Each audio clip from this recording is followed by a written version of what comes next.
ಹೋಂಡಾ ಅರ್ಪಿಸುತ್ತಿದೆ mega summer offer ನಲ್ಲಿ discount ಗಳ ಸುರಿಮಳೆ. ನಿಮ್ಮ ಕನಸಿನ ಬೈಕ್ ಗಳ ಮೇಲೆ ಅತ್ಯಾಕರ್ಷಕ discount.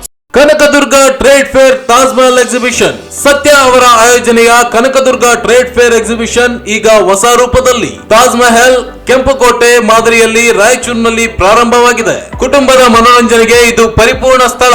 Joint wheel, Columbus, break dance, ಮಕ್ಕಳ bike ride, dragon train, water boat, ಮಕ್ಕಳಿಗೆ ಖುಷಿಯ ವಾತಾವರಣ. ರಾಯಚೂರಿನಲ್ಲಿ ಆನ್ಲೈನ್ ಕ್ಯಾಬ್ ಸೇವೆ ಪ್ರಾರಂಭ.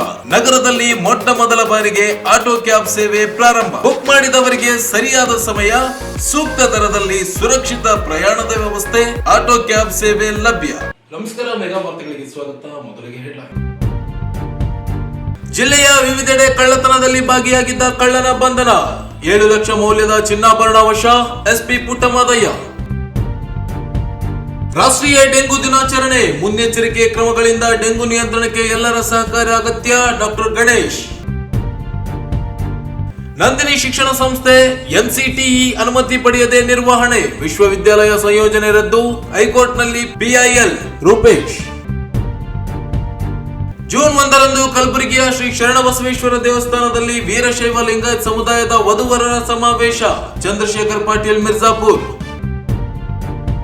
ಪಾವನಕಲ್ಲೂರಿಗೆ ಮಂಜೂರಾಗಿದ್ದ ಮೊರಾರ್ಜಿ ದೇಸಾಯಿ ವಸತಿ ಶಾಲೆ ಮಸ್ಕಿ ಸ್ಥಳಾಂತರ ರದ್ದುಗೊಳಿಸದಿದ್ದರೆ ಹೋರಾಟ. ಸಂತೋಷ್ ರಾಜಗುರು. ಮಡಿವಾಳ ಸಮಾಜದ ವಿದ್ಯಾರ್ಥಿಗಳಿಗೆ ಪ್ರತಿಭಾ ಪುರಸ್ಕಾರ. ಹೆಸರು ನೋಂದಣಿಗೆ ವೆಂಕಟೇಶ್ ಮಡಿವಾಳ ಮನವಿ. ಮತ್ತು ತಾಲೂಕು ಗ್ಯಾರಂಟಿ ಯೋಜನೆಗಳ ಪ್ರಗತಿ ಪರಿಶೀಲನಾ ಸಭೆ. ಹೆಚ್ಚು ಫಲಾನುಭವಿಗಳಿಗೆ ಗ್ಯಾರಂಟಿ ಯೋಜನೆ ತಲುಪಿಸಿ. ಪವನ್ ಕಿಶೋರ್ ಪಾಟೀಲ್. ಈಗ ವಾರ್ತೆಗಳ ವಿವರ. ಮನೆಗಳ್ಳತನ ಮಾಡುತ್ತಿದ್ದ ಆರೋಪಿಯನ್ನು ಬಂಧಿಸಿ ಆರೋಪಿಯಿಂದ 7,89,272 ರೂಪಾಯಿ ಮೌಲ್ಯದ ಚಿನ್ನಾಭರಣವನ್ನು ವಶಪಡಿಸಿಕೊಂಡು ಆರೋಪಿಯನ್ನು ನ್ಯಾಯಾಂಗ ವಶಕ್ಕೆ ನೀಡಲಾಗಿದೆ ಎಂದು ಜಿಲ್ಲಾ ಪೊಲೀಸ್ ವರಿಷ್ಠಾಧಿಕಾರಿ ಎಂ ಪುಟ್ಟಮಾದಯ್ಯ ಹೇಳಿದರು.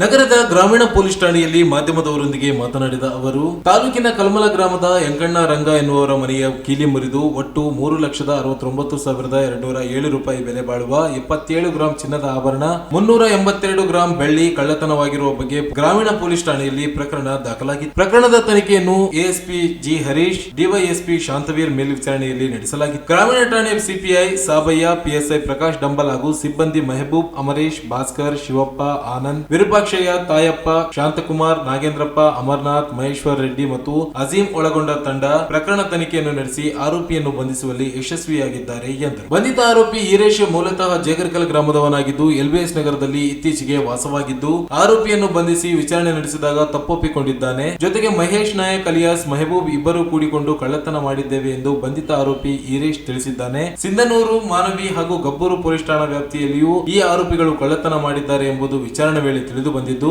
ಮತ್ತೋರ್ವ ಆರೋಪಿ ಪರಾರಿಯಾಗಿದ್ದು ಪತ್ತೆ ಕಾರ್ಯ ನಡೆಯುತ್ತಿದೆ. ಬಂಧಿತ ಆರೋಪಿಯಿಂದ ಚಿನ್ನಾಭರಣ ಸೇರಿ 13,000 ಮೌಲ್ಯದ 2 ಕೈಗಡಿಯಾರಗಳು, 10,000 ಮೌಲ್ಯದ ಸೋನಿ ಕ್ಯಾಮೆರಾವನ್ನು ವಶಪಡಿಸಿಕೊಳ್ಳಲಾಗಿದೆ ಎಂದು ತಿಳಿಸಿದರು. ಪ್ರಕರಣ ಬೇಯಿಸುವಲ್ಲಿ ಯಶಸ್ವಿಯಾದ ಸಿಪಿಐ ಸಾಬಯ್ಯ, ಪಿಎಸ್ಐ ಪ್ರಕಾಶ್ ಡಂಬಲ್ ಹಾಗೂ ಸಿಬ್ಬಂದಿ ಕಾರ್ಯವನ್ನು ಎಸ್ಪಿ ಪುಟ್ಟಮಾದಯ್ಯ ಶ್ಲಾಘಿಸಿ ಬಹುಮಾನ ವಿತರಿಸಿದ್ದಾರೆ.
ಸರ್ ಸ್ವಲ್ಪ ಹತ್ರ ಬನ್ನಿ ಸರ್. Okay sir.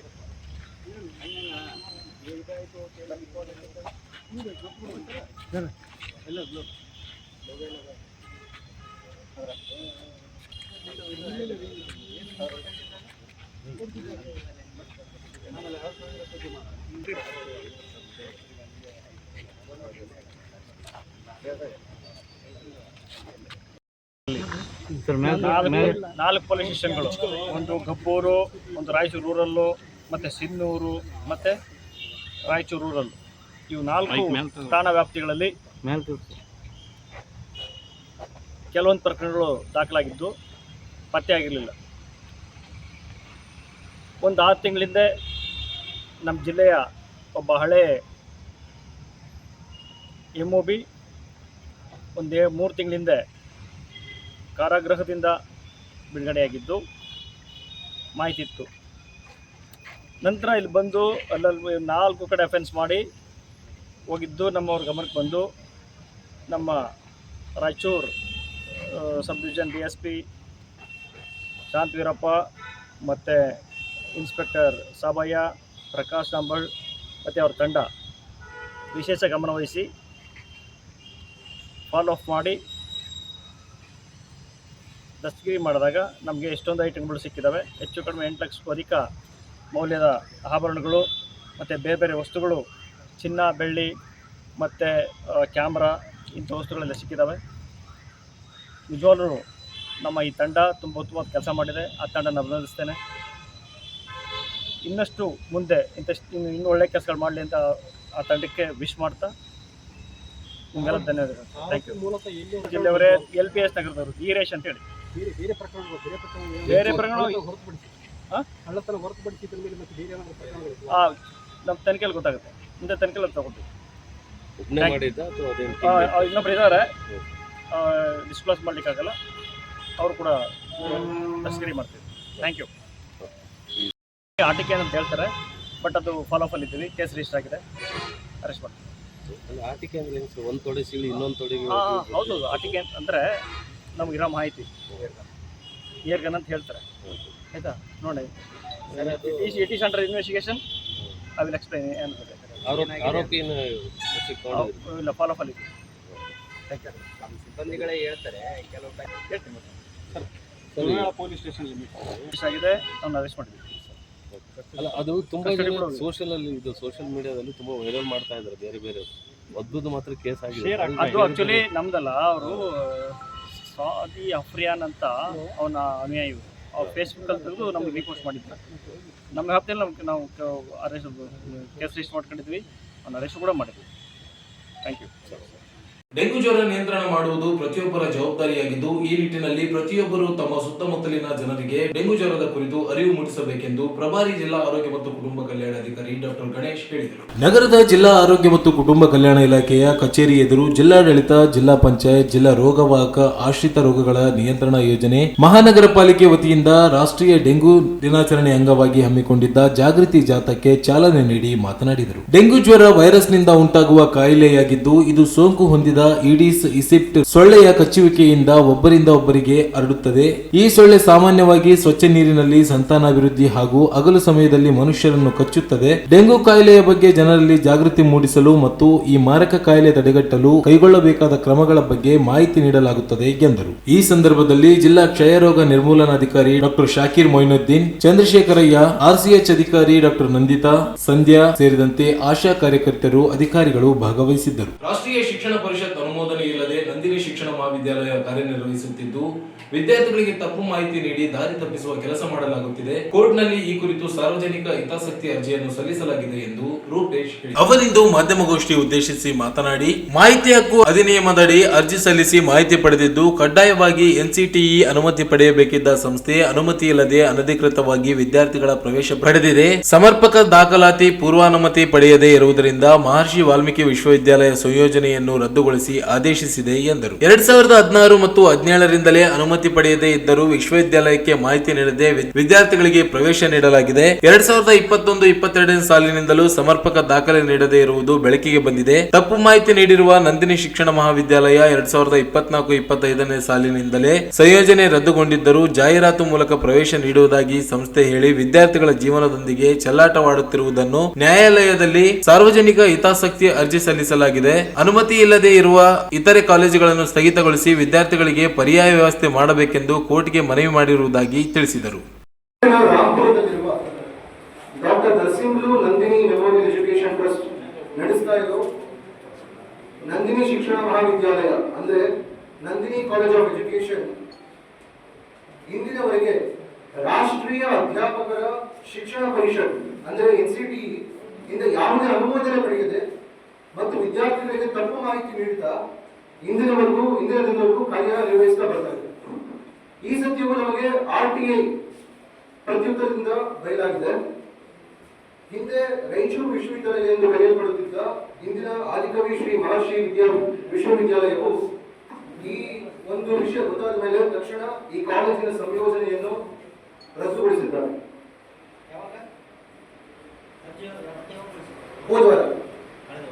ಕಳೆದ ವಾರ ಇದನ್ನ ಪೂರ್ಣ ಮಾಹಿತಿ ಕೊಡ್ತೀನಿ. ಇವಾಗ ಜಸ್ಟ್ ಹೇಳ್ತಾ ಇದ್ದೀನಿ. ಈ ಉಲ್ಲಂಘನೆಗೆ ನ್ಯಾಯ ಕೊಡಿಸಲು ಮತ್ತು ವ್ಯವಸ್ಥಿತ ಸುಧಾರಣೆಗಾಗಿ ಕರ್ನಾಟಕ ಉಚ್ಚ ನ್ಯಾಯಾಲಯದಲ್ಲಿ ಸಾರ್ವಜನಿಕ ಹಿತಾಸಕ್ತಿ ಮೊಕದ್ದಮೆ ಅಂದ್ರೆ ಪಬ್ಲಿಕ್ ಇಂಟ್ರೆಸ್ಟ್ ಲಿಟಿಗೇಷನ್ ದಾಖಲಾಗಿದೆ. ಇಂದು ನಾವು ತಮ್ಮೆಲ್ಲರೊಂದಿಗೆ ಒಂದು ದೃಢೀಕೃತ ದಾಖಲೆಗಳನ್ನು ಹಂಚಿಕೊಳ್ತಾ ಮತ್ತೆ ಆಮೇಲೆ ನಿಮ್ಮ ಪ್ರಶ್ನೆಗಳಿಗೆ ಉತ್ತರಿಸುತ್ತೇವೆ. ಮೊದಲು ಈ ಗಂಭೀರ ಸಮಸ್ಯೆಯ ಬಗ್ಗೆ ವಿವರವಾಗಿ ಗಮನಹರಿಸುತ್ತೇವೆ. 2005 ಮಾಹಿತಿ ಹಕ್ಕು ಅಧಿನಿಯಮ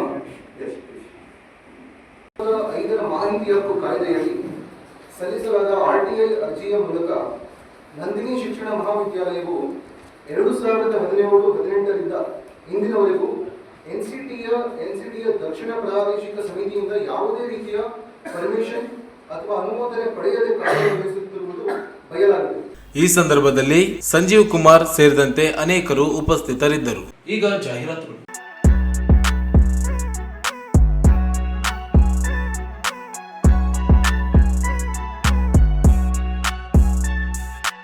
ನಿಮ್ಮ ತಿರುಮಲ ಹೋಂಡಾ ಅರ್ಪಿಸುತ್ತಿದೆ ಮೆಗಾ ಸಮ್ಮರ್ ಆಫರ್ ನಲ್ಲಿ ಡಿಸ್ಕೌಂಟ್ ಗಳ ಸುರಿಮಳೆ. ನಿಮ್ಮ ಕನಸಿನ ಬೈಕ್ ಗಳ ಮೇಲೆ ಅತ್ಯಾಕರ್ಷಕ discounts. Activa 110cc, 125cc, Dio 110cc, 125cc smart key scooter ಗಳಿಗೆ 5,000 ರಿಯಾಯಿತಿ. ಶೈನ್ 100cc ಹಾಗೂ ಲಿಯೋ 110cc ಗೆ 5,000 ವರೆಗಿನ ಭಾರಿ ಡಿಸ್ಕೌಂಟ್. SB 160, ಹಾರ್ನೆಟ್ ಮತ್ತು CB 200 ಗಳ ಮೇಲೆ 15,000 ವರೆಗಿನ ಭಾರಿ ರಿಯಾಯಿತಿ. ಇದು ಕೇವಲ ಬೇಸಿಗೆ ಆಫರ್, ಲಿಮಿಟೆಡ್ ಸ್ಟಾಕ್. ತಡ ಮಾಡಬೇಡಿ. ಈ ಆಫರ್ಗಳು ರಾಯಚೂರು ಸೇರಿ ಮಾನ್ವಿ, ದೇವದುರ್ಗ, ಸಿರುವಾರ, ಗಬ್ಬೂರು ಹಾಗೂ ಪೋತ್ನಾಳ್ ಶೋರೂಮ್ಗಳಲ್ಲಿ ಲಭ್ಯ. ಹೆಚ್ಚಿನ ಮಾಹಿತಿಗಾಗಿ ಸಂಪರ್ಕಿಸಿ ತಿರುಮಲ ಹೋಂಡಾ, ಗೋಶಾಲ ರಸ್ತೆ, ರಾಯಚೂರು. ಮೊಬೈಲ್ ಸಂಖ್ಯೆ 9443850032.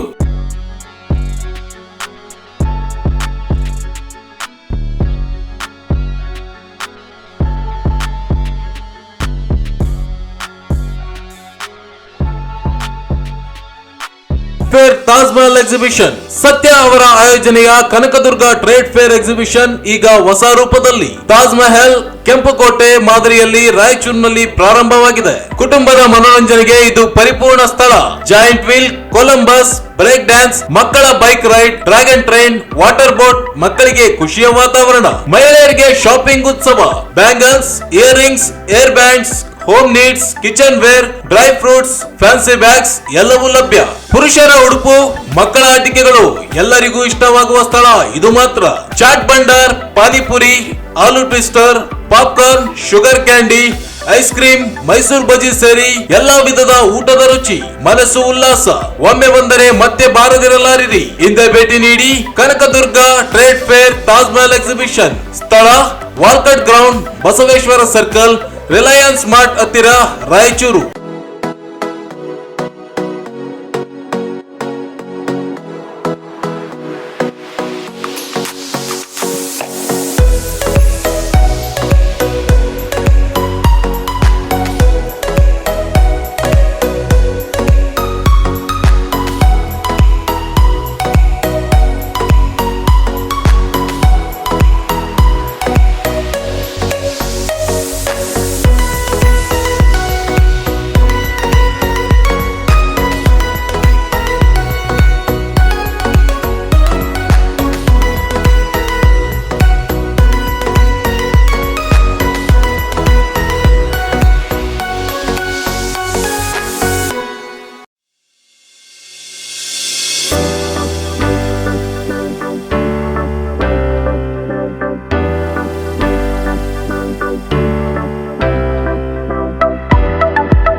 ಆನ್ಲೈನ್ ಕ್ಯಾಬ್ ಸೇವೆ ಪ್ರಾರಂಭ.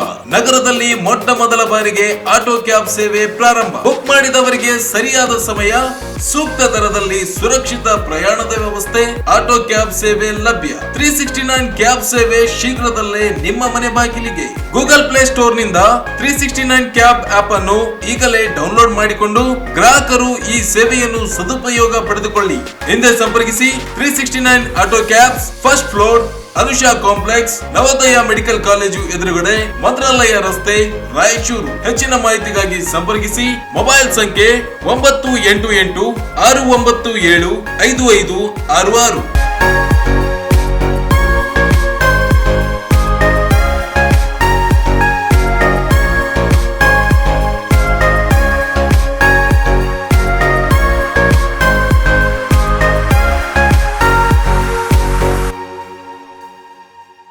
ಜಾಹೀರಾತಿನ ನಂತರ ಮತ್ತೆ ಮೆಗಾ ವಾರ್ತೆಗಳಿಗೆ ಸ್ವಾಗತ.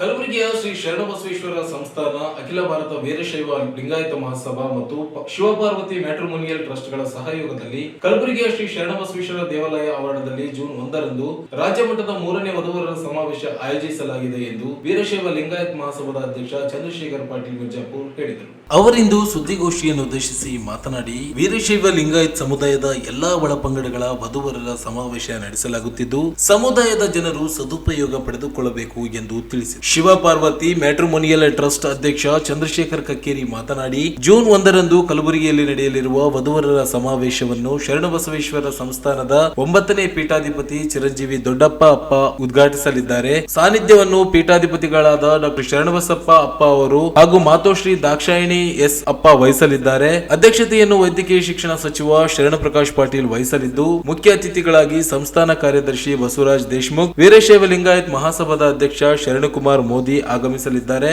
ಸಮಾವೇಶದಲ್ಲಿ ವಧುವರರು ಕಡ್ಡಾಯವಾಗಿ ಹಾಜರಿರಬೇಕು, ಸ್ವವಿವರ ಭಾವಚಿತ್ರಗಳನ್ನು ನೀಡಬೇಕು, ನೇರವಾಗಿಯೂ ನೋಂದಣಿ ಮಾಡಿಕೊಳ್ಳಬಹುದಾಗಿದೆ. ಮೇ 30ರೊಳಗೆ ನೋಂದಣಿ ಮಾಡಿಕೊಳ್ಳಬೇಕು ಎಂದು ತಿಳಿಸಿದರು. ಕಲಬುರಗಿ ಇವರ ಸಹಕಾರದೊಂದಿಗೆ ಅಖಿಲ ಭಾರತ ವೀರಶೈವ ಲಿಂಗಾಯತ ಮಹಾಸಭಾ ಜಿಲ್ಲಾ ಘಟಕ ಕಲಬುರಗಿ ಹಾಗೂ Shiva Parvati matrimonial trust registered Kalaburagi ಸಹಯೋಗದಲ್ಲಿ, ಅಂದರೆ ಅದರ ಟ್ರಸ್ಟಿ ಅಧ್ಯಕ್ಷನಾಗಿ ನಾನು ಕೂಡ ಅದರ ಸಹಭಾಗಿಯಾಗಿದ್ದೇನೆ.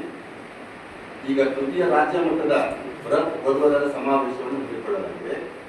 ಇದು ವೀರಶೈವ ಲಿಂಗಾಯತ ಸಮಾಜದ ಎಲ್ಲ ಒಳಪಂಗಡದವರಿಗಾಗಿ ಏರ್ಪಡಿಸಲಾಗುತ್ತದೆ. ಇದು ದಿನಾಂಕ 1/6/2025 ರವಿವಾರ ಬೆಳಗ್ಗೆ 10 ಗಂಟೆಯಿಂದ ಸಾಯಂಕಾಲ 6 ಗಂಟೆವರೆಗೆ ನಡೀತಕ್ಕಂಥದ್ದು. ಇದು 6 ಗಂಟೆಗಿಂತ ಹೆಚ್ಚಿನೂ ಆಗುತ್ತೆ. ಜನಸಂಖ್ಯೆ ಜಾಸ್ತಿ ಭಾಗವಹಿಸಿದರೆ ಟೈಮ್ ಹೆಚ್ಚಿನೂ ಆಗುತ್ತೆ, ತೊಂದರೆ ಏನಿಲ್ಲ.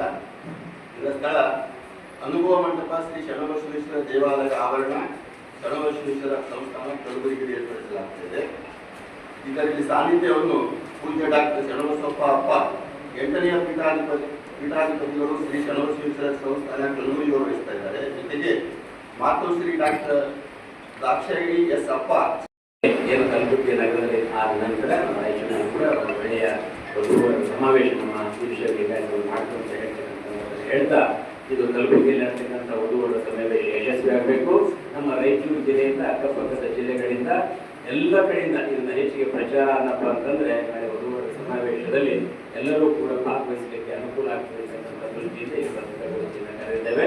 ಈ ಸಂದರ್ಭದಲ್ಲಿ ದಾನಮ್ಮ, ಚನ್ನವೀರಪ್ಪ, ವಿರೂಪಾಕ್ಷಪ್ಪ, ಗುರುಪಾದಪ್ಪ ಪಲ್ಲಕ್ಕಿ, ಕಲ್ಯಾಣ್ ರಾವ್ ಯಲಮಡಗಿ ಸೇರಿ ಅನೇಕರು ಉಪಸ್ಥಿತರಿದ್ದರು. ಪಾವನಕಲ್ಲೂರು ಗ್ರಾಮಕ್ಕೆ ಮಂಜೂರಾಗಿದ್ದ ಮೊರಾರ್ಜಿ ದೇಸಾಯಿ ವಸತಿ ಶಾಲೆಯನ್ನ ಮಸ್ಕಿಗೆ ವರ್ಗಾವಣೆ ಮಾಡಿರುವುದನ್ನು ವಿರೋಧಿಸಿ ಪಾವನಕಲ್ಲೂರು ಗ್ರಾಮದಲ್ಲಿಯೇ ಮುಂದುವರಿಸಬೇಕೆಂದು ತಾಲೂಕ್ ಪಂಚಾಯಿತಿ ಮಾಜಿ ಸದಸ್ಯ ಸಂತೋಷ್ ರಾಜ್ಗುರು ಹೇಳಿದರು. ಅವರಿಂದು ಮಾಧ್ಯಮಗೋಷ್ಠಿಯಲ್ಲಿ ಮಾತನಾಡಿ, 2024-25ನೇ ಸಾಲಿಗೆ ಮೊರಾರ್ಜಿ ದೇಸಾಯಿ ವಸತಿ ಶಾಲೆಯನ್ನು ಸಮಾಜ ಕಲ್ಯಾಣ ಇಲಾಖೆಯಿಂದ ಮಂಜೂರು ಮಾಡಲಾಗಿತ್ತು. ಆದರೆ ಸಮಾಜ ಕಲ್ಯಾಣ ಇಲಾಖೆ ಮಸ್ಕಿಗೆ ಸ್ಥಳಾಂತರ ಮಾಡುವಂತೆ 2025 ಫೆಬ್ರವರಿ 1ರಂದು ಆದೇಶಿಸಲಾಗಿದೆ. ಜವಳಗೇರ ಗ್ರಾಮಕ್ಕೆ ಮಂಜೂರಾದ ವಸತಿ ಶಾಲೆಯನ್ನು ಅಲ್ಲಿಯೇ ಪ್ರಾರಂಭಿಸಲು ಆದೇಶಿಸಿ ಪಾವನಕಲ್ಲೂರು ಶಾಲೆಯನ್ನು ಮಾತ್ರ ಮಸ್ಕಿಗೆ ಸ್ಥಳಾಂತರಿಸಲು ನಿರ್ಧರಿಸಲಾಗಿದೆ. ಈ ಕುರಿತು ಈಗಾಗಲೇ ಗ್ರಾಮಸ್ಥರು ಮಸ್ಕಿ ಶಾಸಕರು ಹಾಗೂ ಸಮಾಜ ಕಲ್ಯಾಣ ಇಲಾಖೆಗೆ ಮನವಿ ಮಾಡಿದ್ದಾರೆ. ಆದರೂ ಯಾವುದೇ ಸ್ಪಂದನೆ ದೊರೆತಿಲ್ಲ. ವಸತಿ ಶಾಲೆಗೆ ಬೇಕಿರುವ ಭೂಮಿ ಲಭ್ಯತೆ ಇದ್ದರೂ ವಸತಿ ಶಾಲೆಯನ್ನು ಸ್ಥಳಾಂತರಿಸಿರುವುದು ಅವೈಜ್ಞಾನಿಕವಾಗಿದೆ. ಪರಿಶಿಷ್ಟ ಜಾತಿ ಸಮುದಾಯದ ವಿದ್ಯಾರ್ಥಿಗಳಿಗೆ ಅನುಕೂಲವಾಗುವ ಶಾಲೆ ಮಸ್ಕಿಗೆ ಸ್ಥಳಾಂತರಿಸಿರುವುದನ್ನು ಕೈಬಿಡದಿದ್ದರೆ ಹೋರಾಟ ನಡೆಸುವುದಾಗಿ ಎಚ್ಚರಿಸಿದರು. ಅದೇ ಊರಿನಲ್ಲಿ ಪ್ರಾರಂಭ ಆಗಬೇಕು ಅನ್ನೋದು ಸ್ಪಷ್ಟ ಆದೇಶ ಇತ್ತು. ಅದರ ಪ್ರಕಾರ ಎಲ್ಲಷ್ಟು ಇದಾಗಿತ್ತು. ಆದರೆ ಜವಳಿಗೇರದಲ್ಲಿ ಅಲ್ಲೇ ವಸತಿ ಶಾಲೆಯನ್ನು ಪ್ರಾರಂಭ ಮಾಡಬೇಕು, ಇರೋ ಸರ್ಕಾರದ ಇನ್ಫ್ರಾಸ್ಟ್ರಕ್ಚರ್ ಉಪಯೋಗಿಸಿಕೊಂಡಂತ ಆದೇಶ ಆಗಿದೆ.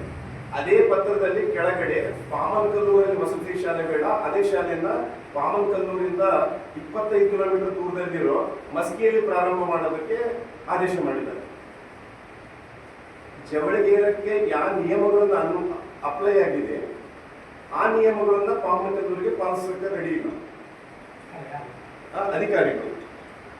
ಜಿಲ್ಲಾ ಉಪನಿರ್ದೇಶಕರು ಆದೇಶ ಮಾಡಿದ್ದಾರೆ, ಒಂದೇ ಪತ್ರದಲ್ಲಿ 2 ಆದೇಶ ಮಾಡಿದ್ದಾರೆ. ಒಂದು ಆದೇಶದಲ್ಲಿ ಹೇಳ್ತಾರೆ ಅದೇ ಈಗಿರೋ ಹೈಸ್ಕೂಲ್ ಕಟ್ಟಡದಲ್ಲಿನೇ ಮೊರಾರ್ಜಿ ಶಾಲೆನ ಪ್ರಾರಂಭ ಮಾಡಬಹುದು ಅಂತ.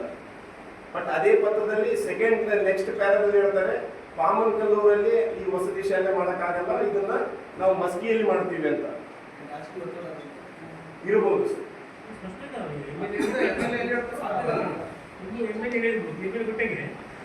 ಈಗ ನೋಡಿ ಸರ್, ಇದು ಆಕ್ಚುಲಿ 2024 ಆದೇಶ ಆದ್ರೆ 25 ಆದೇಶ ಆದ್ಮೇಲೆ ಆಕ್ಚುಲಿ ನಮ್ಗೆ ನಮ್ಮ ಭಾಗಕ್ಕೆ ವಿಸಿಟ್ ಮಾಡಿಲ್ಲ, ನಮ್ಗೆ ಯಾರಿಗೂ ಗೊತ್ತಾಗಿಲ್ಲ. ನಮಗೆಲ್ಲರಿಗೂ ತಿಳಿದಿರೋದು ಈಗ 15 ದಿವಸಗಳ ಹಿಂದೆ, ಅಂದ್ರೆ ನಮ್ಮ ಭಾಗದ ಲೀಡರ್ಸ್ ಕೆಲವೊಬ್ಬರಿಗೆ ಗೊತ್ತಿರ್ಬೋದು, ಬಟ್ ನಮಗೆಲ್ಲರಿಗೂ ಗಮನಕ್ಕೆ ಬಂದಿರೋದು ಈಗ 15 ದಿವಸದಿಂದ. ನಾವು 15 ದಿವಸದಿಂದ 2-3 ಸಲ ಶಾಸಕರನ್ನು ಭೇಟಿಯಾಗಿದ್ದಾರೆ ಎಲ್ಲ ಗ್ರಾಮಸ್ಥರು ಕೂಡಿ. ಈ ಸಂದರ್ಭದಲ್ಲಿ ಗ್ರಾಮ ಪಂಚಾಯಿತಿ ಸದಸ್ಯರುಗಳಾದ ಶ್ರೀನಿವಾಸ್, ಬಸವರಾಜ್, ರಾಜಾಸಾಬ್, ರಮೇಶ್, ಲಕ್ಷ್ಮಣ್, ಮಲ್ಲಪ್ಪ ಸೇರಿ ಅನೇಕರಿದ್ದರು. ಪ್ರತಿ ವರ್ಷದಂತೆ ಮಡಿವಾಳ ಸಮಾಜದ ಯುವ ಘಟಕದ ವತಿಯಿಂದ ಎಸ್ಎಸ್ಎಲ್ಸಿ ಮತ್ತು ಪಿಯುಸಿಯಲ್ಲಿ 80% ಅಂಕ ಪಡೆದು ತೇರ್ಗಡೆಯಾದ ಸಮಾಜದ ವಿದ್ಯಾರ್ಥಿಗಳಿಗೆ ಪ್ರತಿಭಾ ಪುರಸ್ಕಾರ ನೀಡಲಾಗುತ್ತಿದೆ ಎಂದು ಯುವ ಘಟಕದ ಅಧ್ಯಕ್ಷ ಜಿ ವೆಂಕಟೇಶ್ ಮಡಿವಾಳ್ ಹೇಳಿದರು. ಅವರಿಂದು ಮಾಧ್ಯಮಗೋಷ್ಠಿ ಉದ್ದೇಶಿಸಿ ಮಾತನಾಡಿ 80% ಅಂಕ ಪಡೆದ ವಿದ್ಯಾರ್ಥಿಗಳು ತಮ್ಮ ಎಸ್ಎಸ್ಎಲ್ಸಿ ಅಥವಾ ಪಿಯುಸಿ ಅಂಕಪಟ್ಟಿ, ಜಾತಿ ಪ್ರಮಾಣ ಪತ್ರ ಮತ್ತು ಒಂದು ಭಾವಚಿತ್ರದೊಂದಿಗೆ ಜೂನ್ 1 ಚಂದ್ರಮೌಳೇಶ್ವರ ವೃತ್ತದ ಹತ್ತಿರವಿರುವ ಸ್ವಾತಿ ಆಪ್ಟಿಕಲ್ಸ್, ಸಿಟಿ ಟಾಕೀಸ್ ರಸ್ತೆಯಲ್ಲಿರುವ ಶ್ರೀ ಸಾಯಿ ಕೊಕೊನಟ್ ಮರ್ಚೆಂಟ್ಸ್ ಹಾಗೂ ಇತಿಹಾಸಿನ್ ಟ್ಯುಟೋರಿಯಲ್ಸ್ ನಲ್ಲಿ ನೋಂದಾಯಿಸಿಕೊಳ್ಳಬಹುದು. ಜೂನ್ 15 ಕಾರ್ಯಕ್ರಮ ನಿಗದಿಗೊಳಿಸಲಾಗುತ್ತದೆ ಎಂದು ತಿಳಿಸಿದರು. ಹೆಚ್ಚಿನ ಮಾಹಿತಿಗಾಗಿ ಮೊಬೈಲ್ ಸಂಖ್ಯೆ 9448219195 9448221143 ಹಾಗೂ 9845337840 ಕರೆ ಮಾಡಬಹುದಾಗಿದೆ ಎಂದು ತಿಳಿಸಿದರು.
ಈ ಸಂದರ್ಭದಲ್ಲಿ ಶಿವಕುಮಾರ್, ಅಶೋಕ್, ಜಿ ವೀರೇಶ್, ಜಿ ಗುರುಸ್ವಾಮಿ, ವೀರೇಶ್ ಸೇರಿದಂತೆ ಅನೇಕರು ಉಪಸ್ಥಿತರಿದ್ದರು. ರಾಜ್ಯ ಸರ್ಕಾರದ ಪಂಚ ಗ್ಯಾರಂಟಿ ಯೋಜನೆಗಳಿಗೆ ಸಂಬಂಧಿಸಿದಂತೆ ಯೋಜನೆಯನ್ನು ಅನುಷ್ಠಾನಗೊಳಿಸಲು ತಾಲೂಕು ಮಟ್ಟದ ಅಧಿಕಾರಿಗಳು ಹಾಗೂ ಸಮಿತಿಯ ಸದಸ್ಯರು ಜವಾಬ್ದಾರಿಯುತವಾಗಿ ಕಾರ್ಯನಿರ್ವಹಿಸಬೇಕು ಎಂದು ತಾಲೂಕು ಗ್ಯಾರಂಟಿ ಯೋಜನೆಗಳ ಅನುಷ್ಠಾನ ಸಮಿತಿಯ ಅಧ್ಯಕ್ಷ ಪವನ್ ಕಿಶೋರ್ ಪಾಟೀಲ್ ಹೇಳಿದರು. ಅವರಿಂದು ನಗರದ ತಾಲೂಕು ಪಂಚಾಯತ್ ಸಭಾಂಗಣದಲ್ಲಿ ಹಮ್ಮಿಕೊಂಡಿದ್ದ ಪಂಚ ಗ್ಯಾರಂಟಿ ಯೋಜನೆಗಳ ಪ್ರಗತಿ ಪರಿಶೀಲನಾ ಸಭೆಯ ಅಧ್ಯಕ್ಷತೆ ವಹಿಸಿ ಮಾತನಾಡಿದರು. ರಾಜ್ಯದ ಬಡ ಜನರು, ಸಾಮಾನ್ಯ ವರ್ಗದ ಜನರಿಗೆ ಅನುಕೂಲವಾಗಲೆಂದು ರಾಜ್ಯ ಸರ್ಕಾರದಿಂದ ಗ್ಯಾರಂಟಿ ಯೋಜನೆಗಳನ್ನು ಅನುಷ್ಠಾನಕ್ಕೆ ತರಲಾಗಿದ್ದು, ಶಕ್ತಿ ಯೋಜನೆ, ಅನ್ನಭಾಗ್ಯ ಯೋಜನೆ, ಗೃಹ ಜ್ಯೋತಿ, ಗೃಹಲಕ್ಷ್ಮಿ ಹಾಗೂ ಯುವ ನಿಧಿ ಯೋಜನೆಗಳನ್ನು ಗ್ರಾಮೀಣ ಭಾಗದಲ್ಲಿ ಹೆಚ್ಚಿನ ರೀತಿಯಲ್ಲಿ ಅನುಷ್ಠಾನಕ್ಕೆ ತರಬೇಕು. ಜೊತೆಗೆ ಯೋಜನೆಗಳು ಉತ್ತಮ ರೀತಿಯಲ್ಲಿ ನಡೆದುಕೊಂಡು ಹೋಗುವಂತೆ ಅಧಿಕಾರಿಗಳು ಗಮನ ಹರಿಸಬೇಕು ಎಂದರು. ಜನರಿಗೆ ಯೋಜನೆಗಳಲ್ಲಾಗುವ ತೊಂದರೆಗಳು, ಕುಂದುಕೊರತೆಗಳ ಬಗ್ಗೆ ಮಾಹಿತಿ ಪಡೆದು ಅವುಗಳನ್ನು ಬಗೆಹರಿಸುವ ನಿಟ್ಟಿನಲ್ಲಿ ಕೆಲಸ ಮಾಡಬೇಕು. ಯೋಜನೆ ಅನುಷ್ಠಾನ ಸಮಿತಿಯ ಸದಸ್ಯರು ತಮ್ಮ ತಮ್ಮ ವ್ಯಾಪ್ತಿಯಲ್ಲಿ ಯೋಜನೆಗಳ ಬಗ್ಗೆ ಜನರಲ್ಲಿ ಅರಿವು ಮೂಡಿಸಲು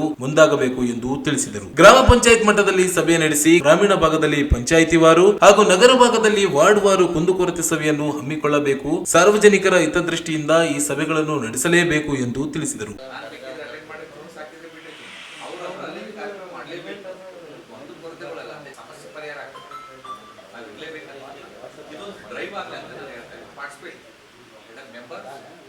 ನೀವಾಗಿರ್ಬೋದು, ಒಂದು ದಿನ ಇಟ್ಬಿಟ್ರೆ ನೀವು ಅಲ್ಲಿ ಇರುವಂತ ಗೃಹ ಜ್ಯೋತಿಗೆ ನೋಡಿ, ಒಂದು ದಿನ ಪಂಚಾಯತಿಯಲ್ಲಿ ಇಟ್ಟಿದ್ದಾರೆ ಅಂದ್ರೆ ಬಂದ್ಬಿಡ್ತಾರೆ ಸರ್ ಅವರು. ಬಂದು ಸಾಯಂಕಾಲವರೆಗೆ ಕುತ್ಕೊಂಡು ಮಾಡ್ಕೊಂಡು ಹೋಗ್ತಾರೆ. ನಮ್ಗೆ ಗೊತ್ತಾಗುತ್ತೆ ನೀವೇ ಡೇಟ್ ಫಿಕ್ಸ್ ಮಾಡಿ.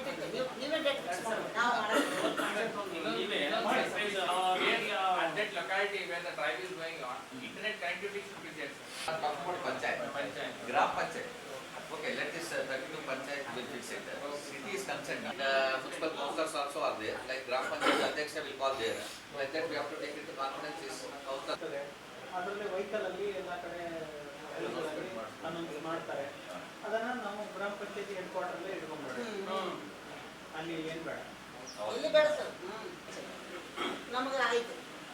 ಅಂದ್ರೆ ಕೆಲವೊಂದು ಕಡೆ ಎಲ್ಲ ಜಾಗದಲ್ಲಿ ನೀವು ಎಲ್ಲಿ ಮೀಟಿಂಗ್ ಇಟ್ಕೊಳ್ತಾರೆ ಅಲ್ಲಿ ಬರ್ತಾರೆ, ಎಲ್ಲಿ ಸಭೆ ಇಲ್ಲ ಬೇಡ ಅಲ್ಲೇ ಮಾಡೋಣ ಪಂಚಾಯತ್. ಏನೇನು ಸಮಸ್ಯೆ ಇದೆ ಅದೇ ಪರಿಹಾರ ಮಾಡೋದು.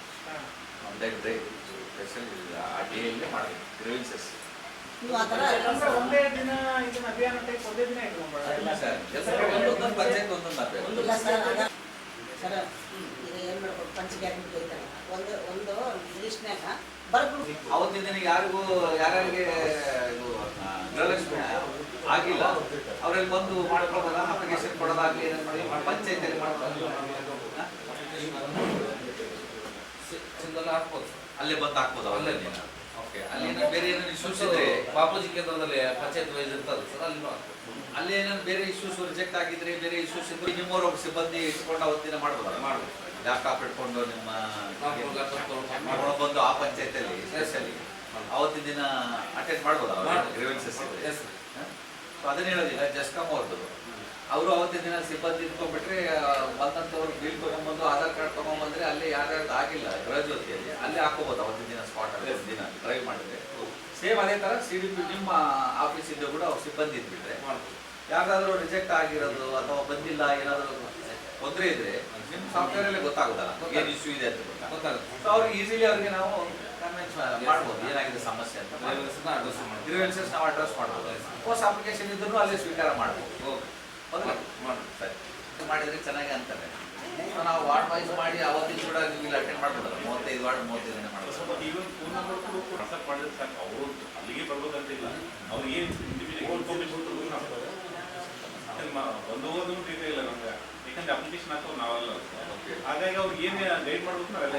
ಈ ಸಂದರ್ಭದಲ್ಲಿ ಸಮಿತಿಯ ಸದಸ್ಯರಾದ ಶಬುದ್ದೀನ್ ಇಡುಪನೂರ್, ವಿ ಮಂಜುನಾಥ್ ಹುಣಶಾಳ್, ವೀರೇಶ್, ಲಚ್ಚಪ್ಪ ನಾಯಕ್ ಅರ್ಸಿಗೆರ, ತಿಮ್ಮಪ್ಪ, ಶಶಿಕಲಾ ದೇವಸುಗೂರ್, ರಘು ಮಡಿವಾಳ್, ಭಾರತಿ, ಮೊಹಮ್ಮದ್ ಜಾವೀದ್, ತಾಲೂಕ್ ಪಂಚಾಯತ್ ಇಒ ಚಂದ್ರಶೇಖರ್ ಪವಾರ್ ಸೇರಿದಂತೆ ತಾಲೂಕು ಮಟ್ಟದ ಅಧಿಕಾರಿಗಳು ಉಪಸ್ಥಿತರಿದ್ದರು. ಕೊನೆಯಲ್ಲಿ ಮತ್ತೊಮ್ಮೆ ಹೆಡ್ಲೈನ್.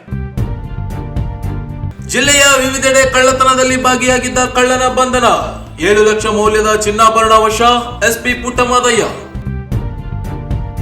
ರಾಷ್ಟ್ರೀಯ ಡೆಂಗು ದಿನಾಚರಣೆ, ಮುನ್ನೆಚ್ಚರಿಕೆ ಕ್ರಮಗಳಿಂದ ಡೆಂಗು ನಿಯಂತ್ರಣಕ್ಕೆ ಎಲ್ಲರ ಸಹಕಾರ ಅಗತ್ಯ, ಡಾಕ್ಟರ್ ಗಣೇಶ್. ನಂದಿನಿ ಶಿಕ್ಷಣ ಸಂಸ್ಥೆ NCTE ಅನುಮತಿ ಪಡೆಯದೆ ನಿರ್ವಹಣೆ, ವಿಶ್ವವಿದ್ಯಾಲಯ ಸಂಯೋಜನೆ ರದ್ದು, ಹೈಕೋರ್ಟ್ನಲ್ಲಿ PIL, ರೂಪೇಶ್. ಜೂನ್ 1ರಂದು ಕಲಬುರಗಿಯ ಶ್ರೀ ಶರಣಬಸವೇಶ್ವರ ದೇವಸ್ಥಾನದಲ್ಲಿ ವೀರಶೈವ ಲಿಂಗಾಯತ್ ಸಮುದಾಯದ ವಧುವರರ ಸಮಾವೇಶ, ಚಂದ್ರಶೇಖರ್ ಪಾಟೀಲ್ ಮಿರ್ಜಾಪುರ್. ಪಾವನಕಲ್ಲೂರಿಗೆ ಮಂಜೂರಾಗಿದ್ದ ಮೊರಾರ್ಜಿ ದೇಸಾಯಿ ವಸತಿ ಶಾಲೆ ಮಸ್ಕಿ ಸ್ಥಳಾಂತರ ರದ್ದುಗೊಳಿಸದಿದ್ದರೆ ಹೋರಾಟ, ಸಂತೋಷ್ ರಾಜಗುರು. ಮಡಿವಾಳ ಸಮಾಜದ ವಿದ್ಯಾರ್ಥಿಗಳಿಗೆ ಪ್ರತಿಭಾ ಪುರಸ್ಕಾರ, ಹೆಸರು ನೋಂದಣಿಗೆ ವೆಂಕಟೇಶ್ ಮಡಿವಾಳ ಮನವಿ. ಮತ್ತು ತಾಲೂಕು ಗ್ಯಾರಂಟಿ ಯೋಜನೆಗಳ ಪ್ರಗತಿ ಪರಿಶೀಲನಾ ಸಭೆ, ಹೆಚ್ಚು ಫಲಾನುಭವಿಗಳಿಗೆ ಗ್ಯಾರಂಟಿ ಯೋಜನೆ ತಲುಪಿಸಿ, ಪವನ್ ಕಿಶೋರ್ ಪಾಟೀಲ್. ಇಲ್ಲಿಗೆ ಮೆಗಾ ವಾರ್ತೆಗಳು ಮುಕ್ತಾಯವಾದವು. ಮುಂದಿನ ಮೆಗಾ ವಾರ್ತೆಗಳೊಂದಿಗೆ ಮತ್ತೆ ಭೇಟಿಯಾಗೋಣ. ವಂದನೆಗಳು.